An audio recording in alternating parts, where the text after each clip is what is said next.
Have you ever seen a single vehicle turn the tide of battle? Rocket. Well, in Ukraine, that vehicle is the M2 Bradley fighting vehicle, and it's earning a reputation as Russia's worst nightmare. These American-supplied machines aren't just armored boxes rolling across the battlefield. They're lifesavers, troop carriers, and mobile weapons platforms all in one.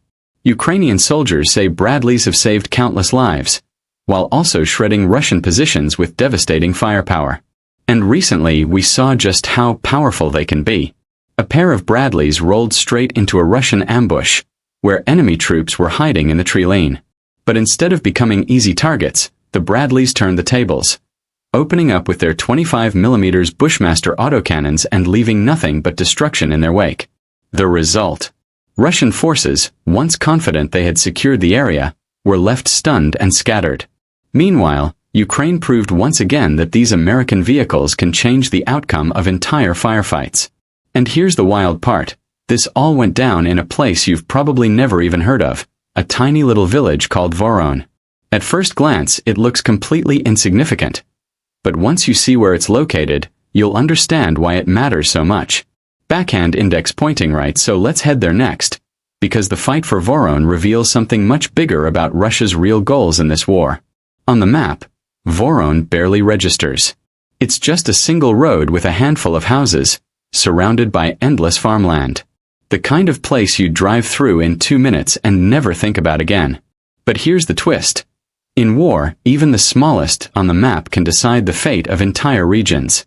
High voltage.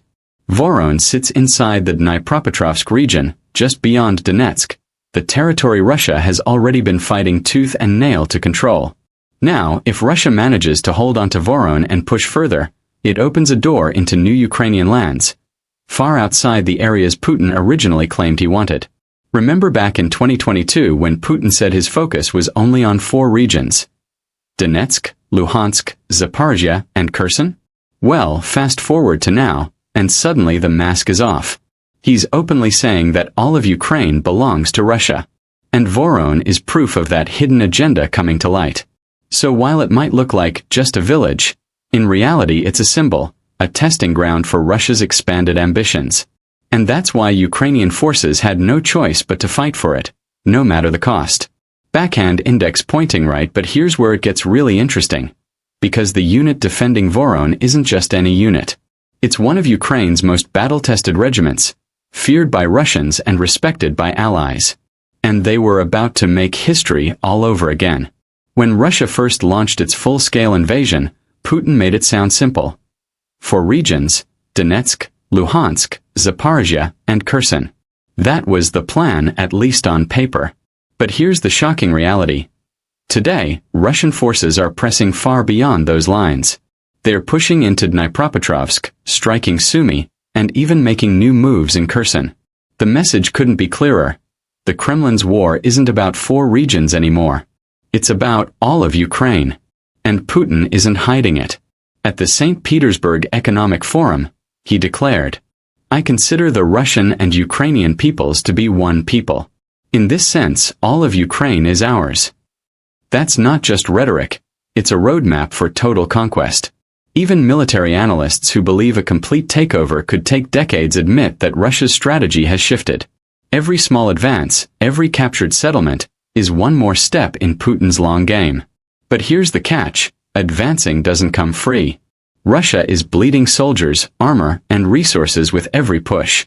Yet, despite the losses, they grind forward, trying to project strength both on the battlefield and at the negotiating table.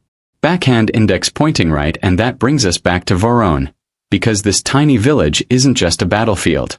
It's a frontline test of Putin's bigger ambition.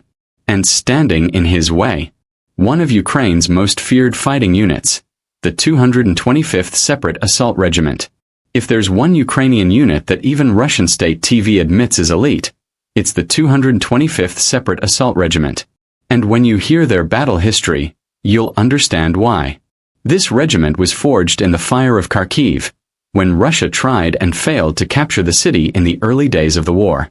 From there, the 225th moved on to some of the bloodiest battles in modern European history. Bakhmut, Avdiivka, Chasiv Yar, where they stood their ground against overwhelming odds.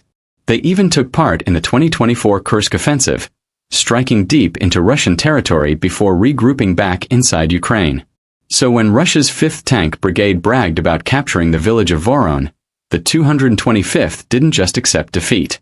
They set out to prove Moscow embarrassingly wrong. And here's what makes them so effective. They don't just fight with grit, they fight with some of the best Western equipment. Bradleys, drones, precision weapons. Tools that let them stay one step ahead, striking fast and hard before Russian forces can even react. Even Russian commanders whisper about the 225th's reputation. They've been caught off guard, ambushed, and even captured by this unit more than once.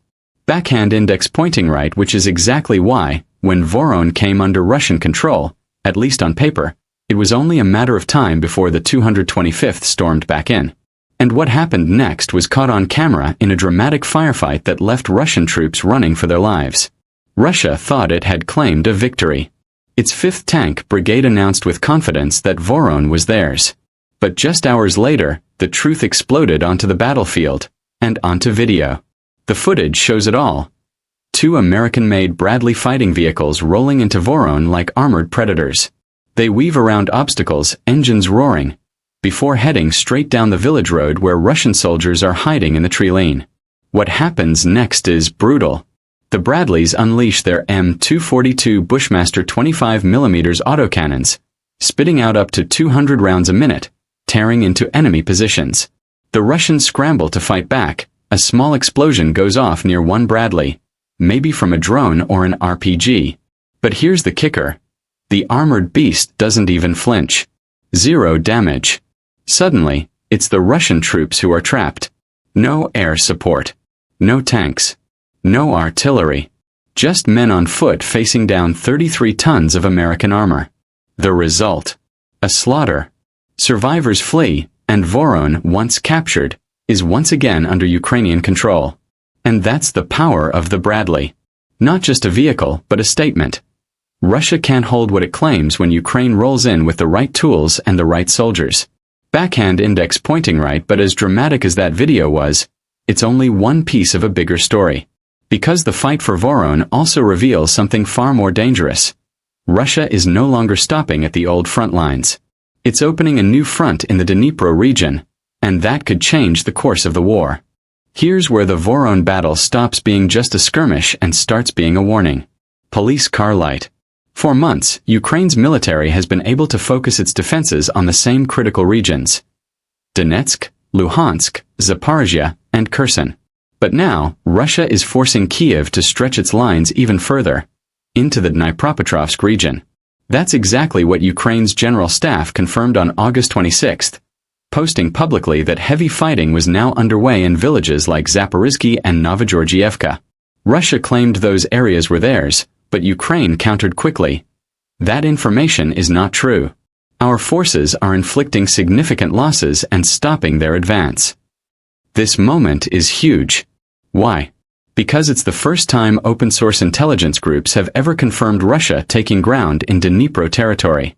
Until now, every attempt to push past Donetsk had been beaten back. But here's the darker side. Dnipro is already being hammered daily with artillery and airstrikes. And Moscow has openly said this is part of creating a so-called buffer zone, their way of trying to carve out new ground to protect against future Ukrainian offensives, like the Kursk operation last year. So what does this mean? It means Voron isn't just about one firefight. It's about a bigger Russian plan to open a fresh front, force Ukraine to split its defenses, and test whether Kiev can hold the line in yet another region. Backhand index pointing right, but here's the thing. Stretching too far has consequences. And Russia's own mistakes may end up turning this bold gamble into another disaster. Let's look at how Ukraine's resistance is holding up against these new advances.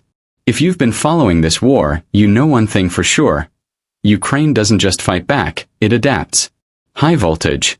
Right now, Kiev's strategy isn't about charging headfirst into every Russian advance.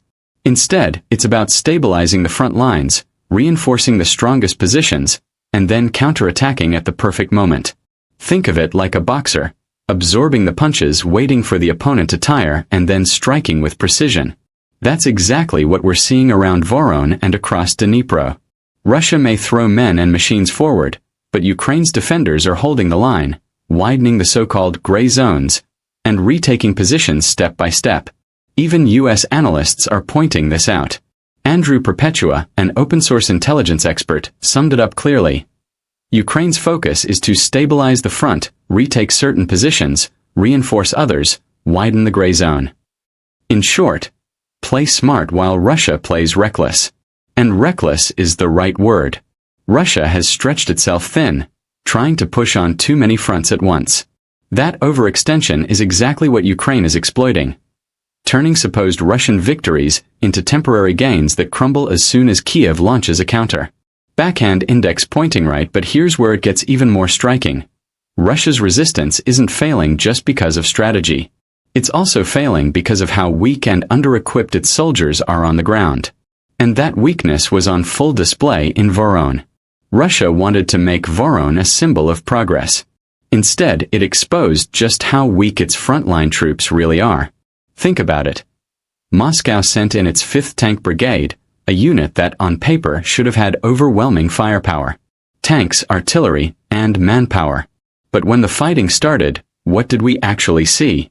Dozens of poorly equipped soldiers hiding in tree lanes, carrying little more than rifles and RPGs, facing down American Bradleys and seasoned Ukrainian assault troops. That's not a fair fight. It's a setup for disaster.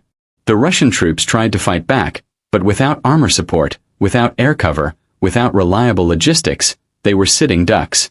When Ukrainian autocannons lit up the battlefield, the so-called elite brigade crumbled in minutes. And this isn't just Voron.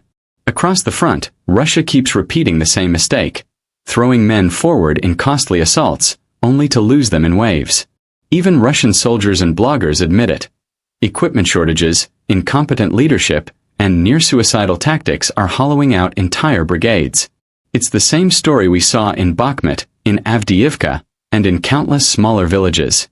Russia claims the land, posts a flag, and declares victory. But within hours or days, Ukraine pushes back, exposing how fragile those victories really are. Backhand index pointing right, and that's why Voron matters. Because while Russia wants the world to see momentum, what the world actually sees is failure. And in a war of propaganda, perception is everything. Up next, let's break down what this all really means, and what the Battle of Voron tells us about the bigger picture of the war. So, what does the Battle of Voron really tell us? It's not just about one village, it's about the entire war in microcosm. Russia is throwing men forward to claim headlines, while Ukraine is proving, again and again, that strategy, precision, and Western firepower can flip the script. Every time Ukraine retakes ground, it's not just a battlefield win. It's a message to the world, we're not backing down. But here's the reality. Ukraine can't do it alone. This war is a marathon, not a sprint. And the battles we've seen in Voron, in Bakhmut, and beyond, are just chapters in a story that's still being written. Backhand index pointing right. If you want to keep up with these turning points, stay locked in, because the next battle could change everything. Speech balloon, what do you think? Does Ukraine's resilience guarantee victory, or will Russia's sheer numbers grind them down? Drop your thoughts in the comments. I read every single one. And if you found this breakdown eye-opening, make sure you like this video, subscribe, and hit the bell so you don't miss the next update. The fight for Ukraine is far from over, and we'll be here to cover every step.